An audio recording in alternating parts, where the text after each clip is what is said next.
देश का आज़ादी का बाद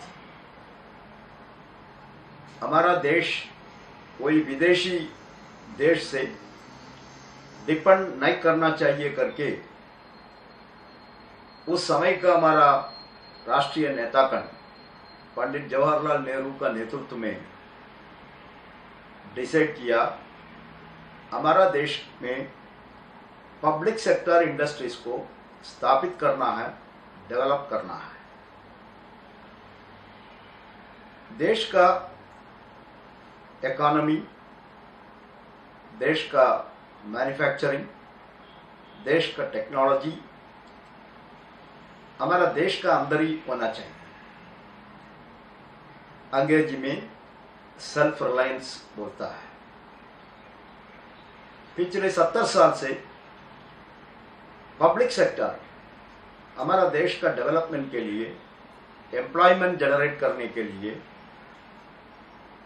SC, ST, OBC विभाग का नौजवान यूथ को नौकरी देने के लिए और किधर किधर पब्लिक सेक्टर इंडस्ट्री है उसका आजू बाजू में एंसिलरी इंडस्ट्रीज डेवलप करने के लिए, एंसिलरी इंडस्ट्री का अंदर small scale industry, medium scale industry, उसका वजह से एम्प्लॉयमेंट जनरेशन और बड़ा बड़ा इंडस्ट्रियल टाउनशिप, उस टाउनशिप का वजह से अलग अलग बिजनेस, ये सब हमारा देश में डेवलप करने के लिए पब्लिक सेक्टर का बहुत मेजर रोल था।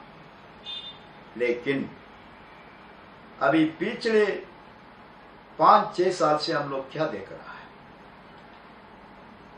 देश को विकास कर रहा हूं, देश को विकास कर रहा हूं करके मोदी साहब का सरकार इस देश का कॉरपोरेट अवसर का विकास के लिए हमारा देश का पब्लिक सेक्टर कंपनीज को, पब्लिक सेक्टर इंडस्ट्रीज को तोड़ रहा है।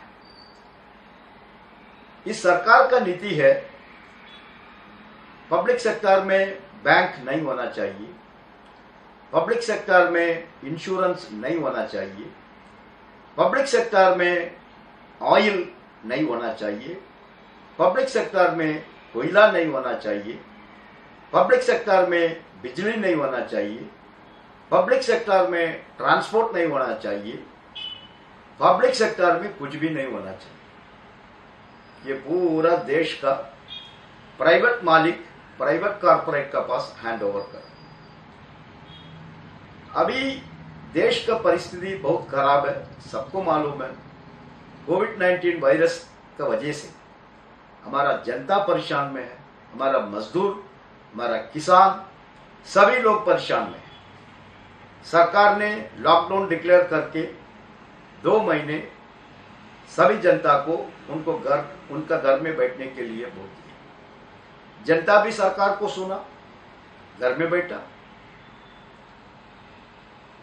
उसका वजह से, लॉकडाउन का वजह से और उसका पहले भी बीजेपी सरकार का इस पिछले 5-6 साल से हमारा इकोनॉमी बहुत खराब सिचुएशन है। इकोनॉमिक डेवलपमेंट ही नहीं है, GDP नीचे चल रहा है। इस परिस्थिति में उनको ये कहानी मिल गया कोविड-19 वायरस का नाम पर। अभी प्रधानमंत्री ने बहुत विस्तार से अनाउंस किया, हम 20 लाख करोड़ का रिलीफ हमारा देश का जनता को दे रहा है। उसके बारे में हमारा फाइनेंस मिनिस्टर ने बहुत अनाउंसमेंट लेके आएगा। देश का जनता भी विश्वास किया, कुछ ना कुछ जनता को मिलेगा। ट्रेड यूनियंस का डिमांड था, सभी मजदूर, मेनली हमारा अनऑर्गेनाइज्ड वर्कर, MSME का वर्कर, स्मॉल स्केल इंडस्ट्री का वर्कर, रूरल इंडस्ट्री का वर्कर, हमारा किसान, माइग्रेंट वर्कर, इन सबका बैंक अकाउंट में 7,500 रुपया 2-3 महीने के लिए डाल दिया। वो सब फाइनेंस मिनिस्टर अनाउंस करेगा करके देश का जनता पूरा एक्सपेक्ट किया। लेकिन अल्टीमेटली ऐसा एक भी अनाउंसमेंट नहीं दिया, उसमें देश का जनता का हाथ में कुछ पैसा मिलेगा। लेकिन इस संदर्भ को यूज करके इस कोविड-19 वायरस का अम्ब्रेला का नीचे एक अनाउंसमेंट सरकार शुरू कर दिया। उसमें सबसे बड़ा इंपॉर्टेंट इश्यू है पब्लिक सेक्टर को खत्म करेंगे और हमारा डिफेंस का अंदर 219 साल का ऑर्डिनेंस फैक्ट्री है, उसको कॉर्पोरेशन करेंगे, उसको शेयर मार्केट में डालेंगे, उसको भी बेचेंगे। और FDA foreign direct investment defence का अंदर हम आज 46% का एफडीआई का संविधान है, उसको हम 74% करेंगे। उसका वजह से विदेश से हमको पैसा आएगा, हम विदेश का पैसा को लेके हमारा देश का डिफेंस मैन्युफैक्चरिंग शुरू करेगा। ये ठीक है, ये हमारा देश का सुरक्षा के लिए अच्छा है, हमारा देश का सुरक्षा के लिए ये अच्छा नहीं है। यही बीजेपी तब विरोधी पक्ष में था, उस समय उनका नेता लोग पूरा एफडीआई के खिलाफ में बहुत भाषण किया, दिल्ली में जंतर मंतर में बहुत आंदोलन किया।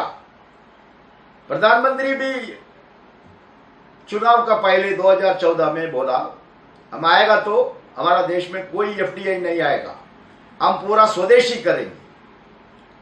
लेकिन पूरा सरेंडर हो रहा है, सभी जगह में एफडीआई लेके आ रहा है। लेकिन defence the most important strategic sector, उस सेक्टर में एफडीआई आएगा तो क्या होगा? देश का डिफेंस इंडस्ट्री का कंट्रोल पूरा विदेशी कंपनी का हाथ में चलेगा। और एफडीआई किधर से, अभी तक एक नया पैसा आएगा करके हमको अभी तक नहीं मालूम, बोल रहा है कुछ पैसा आया, लेकिन आया तो भी विदेश का प्राइवेट आर्म्स मैन्युफैक्चरर का पैसा आएगा। कोई भी आर्म्स मैन्युफैक्चरर प्राइवेट इंडस्ट्री में वो प्रॉफिट के लिए ही पैसा इन्वेस्ट करेगा। आपका देश का आर्मी नेवी एयरफोर्स को माल बना के देने के लिए वो इधर आके क्यों फैक्ट्री शुरू करेगा? उसका इंटेंशन है बिजनेस करने का, इंटरनेशनल आर्म्स मार्केट में उसका प्रोडक्ट जाना चाहिए। अभी हमारा देश में वो किस लिए आएगा? उसको कोई प्रॉफिट नहीं, उसको कोई बेनिफिट नहीं, तो वो नहीं आएगा। सरकार बोलेगा तुमको बेनिफिट मिलेगा, हमारा देश में चीप लेबर है, आप आके आपका पैसा इन्वेस्टमेंट करो, हमारा आर्मी भी तुमसे परचेस करेगा, तुम विदेश को भी एक्सपोर्ट कर सकता है। लेकिन आप कोई कंडीशन नहीं डाल सकता ना उसको, तुम कौन सा विदेश कंट्री को इसको इश्यू करेगा और वो डिसाइड करेगा क्या प्राइस में हम आर्मी को सप्लाई करेगा। कारण स्वदेशी कंपनी का पास वो अधिकार नहीं है, सरकार का कंपनी का पास डिफेंस इक्विपमेंट मैन्युफैक्चर करने का अधिकार नहीं है। अब विदेशी कंपनी को वो अधिकार देगा, वो उसका पैसा इधर इन्वेस्टमेंट करने के बाद 100% 200% प्रॉफिट लेके ही वो माल आर्मी को, नेवी को, एयरफोर्स को, किसी को भी सेल्स करेगा। वो डिक्टेट करेगा टर्म्स, सरकार का ऊपर भी डिक्टेट करेगा, वो आर्म्ड फोर्सेस का ऊपर भी इन्फ्लुएंस करेगा, हमारा माल तुम खरीद करो। उसमें क्या क्या होगा हमारा देश में, ऐसा परिस्थिति में भ्रष्टाचार कैसे कैसे आएगा सबको मालूम है, एवरीबडी नोस इट। लेकिन उसका बाद भी इस सरकार डिफेंस क्षेत्र में एफडीआई लेके आ रहा है, ये हमारा देश का डिफेंस का खिलाफ में है, हमारा देश का सेल्फ रिलायंस का खिलाफ में है। हमारा तो सरकार बोल रहा है मेक इन इंडिया, उसका खिलाफ में है। वोकल फॉर लोकल बोल रहा है, उसका भी खिलाफ में है। ये सरकार को कोई दिशा नहीं मालूम हो रहा है। सरकार का एक ही उद्देश्य है, कैसे भी इस देश का कॉरपोरेट कंपनीज को मदद करना है। उनको मदद करने के लिए हमारा संविधान को तोड़ रहा है। इसलिए ये तो लड़ाई है पब्लिक सेक्टर को डिसमेंटल करने का खिलाफ का लड़ाई, इंडियन ऑर्डिनेंस फैक्ट्रीज को कॉर्पोरेटाइज करने का लड़ाई, और डिफेंस का अंदर एफडीआई नहीं होना चाहिए वो लड़ाई। ये सब केवल इस देश का मजदूर का लड़ाई नहीं होना चाहिए। इस देश का ऊपर, इस देश का जनता को प्यार है, हम लोग सब पैट्रियोटिक सिटीजन्स हैं। तो इस पैट्रियाटिक सिटीजन्स को हम अपील करना चाहता हूं, आप सब इस पॉलिसी का खिलाफ में कौन कौन लड़ाई कर रहा है इस देश में, उस लड़ाई में आप लोग भी शामिल होना चाहिए। हमारा देश का पब्लिक सेक्टर, हमारा देश का डिफेंस इंडस्ट्री को प्रोटेक्ट करना, सुरक्षित करना हम लोग सबका जिम्मेदारी है। धन्यवाद।